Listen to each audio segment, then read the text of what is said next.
Hey everybody, and welcome to the weekly Scopes from the 19th to the 25th of November. So yeah, on the 19th of November, the moon enters void, of course. This is when some astrologers say that we should pull off important things, take more time out to relax and just to think and be less impulsive and stuff. But, you know, sometimes it's not ideal. Sometimes you have to do important things when moon is void, of course. Seems as it freaking goes there like lots. So, just be aware that other people may be a bit more on edge than normal. Things may be a bit more delayed.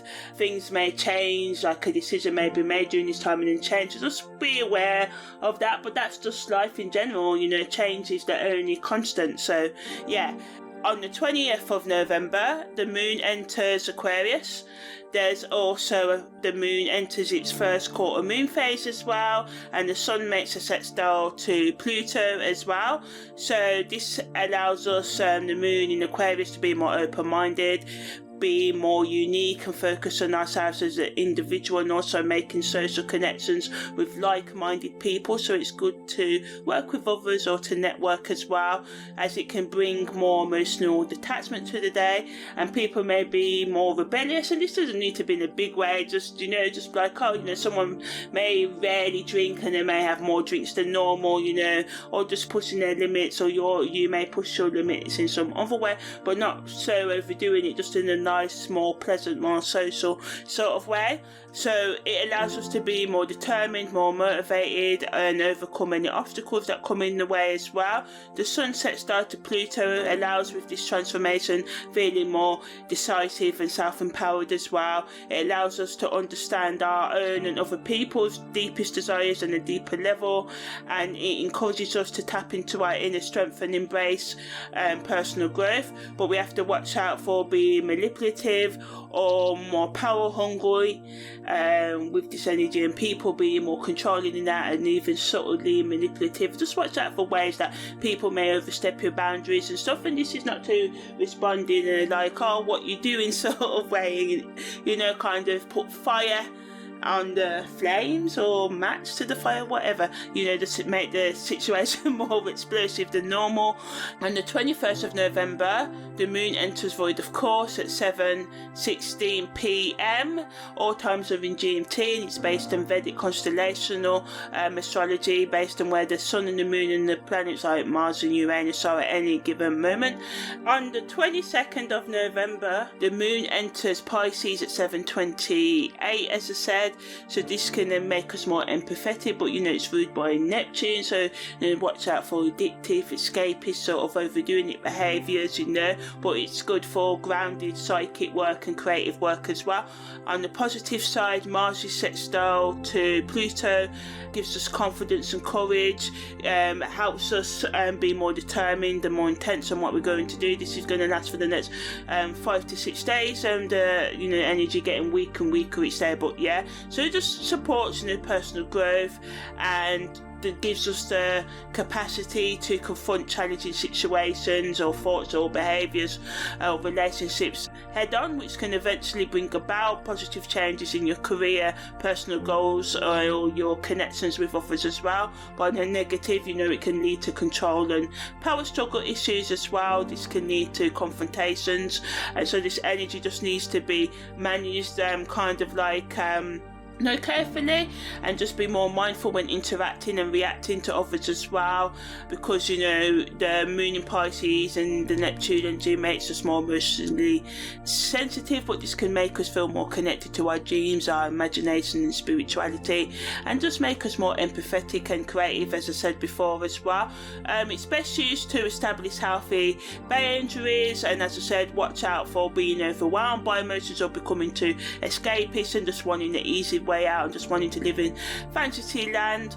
But it allows us to be more bold with our decisions, tapping into our inner strength to overcome the challenges that happen, and to just be more open to integrating our emotions and intuition or deductive, logical, sort of like reasoning abilities, so they can work in unison to make us make better decisions, allowing your gut instincts and your inner voice to guide you towards making choices that align with your authentic present itself in your highest potential and stuff, which is also good as well. Because we feel more compassionate, we can give back to others as well.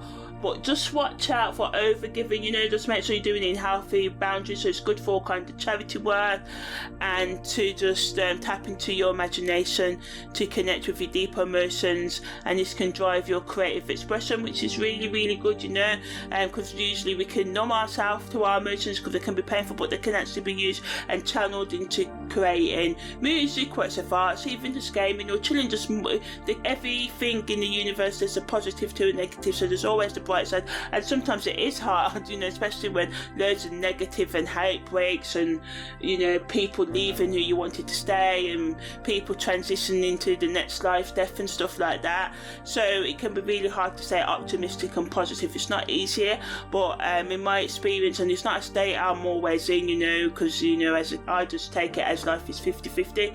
Most of the time we're in the middle of life, and then the other times we have extreme highs or extreme lows, but the majority of it, even though sometimes, it can seem like we're just too much in the extreme lows, and just in the middle can just feel a bit blur as well. It's not a good place, but once we accept what life is, then we can find happiness in that peace of knowing that even when things are changing, the constant is that we can have this kind of inner core, this inner knowing that can support us and get us through those hard times.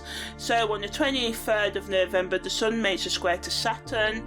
So again, this adds to the energy of the week of allowing us to get over our obstacles, but it also brings, sort of like a kind of repression of our ego, because Saturn wants us to be more responsible here, wants us to be accountable, and the Sun's kind of wants us to follow our own path and do what we want to do, at this express ourselves. And Saturn's like, no, think before you do stuff. So it can bring restrictions over the next 3 to 4 days into your life. Things that you thought that were going to happen don't happen, but it encourages us to be more disciplined, self-reliant, and to take more responsibility for our life direction, and to keep on going even through the sense of restriction and self-doubt and obstacles.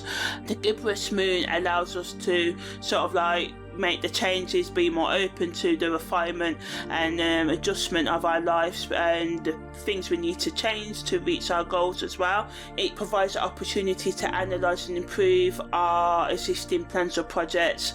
This transit allows us to pay more attention to detail, be more organised, and think and respond more practically as well.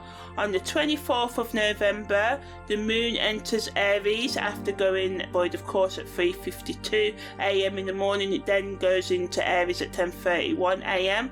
So the moon in Aries brings a boost in energy and motivation, although the moon void of course energy may slow down impulsiveness, which is good, or making rash decisions as well. So it also allows for us to think before we respond and to relax a little as well.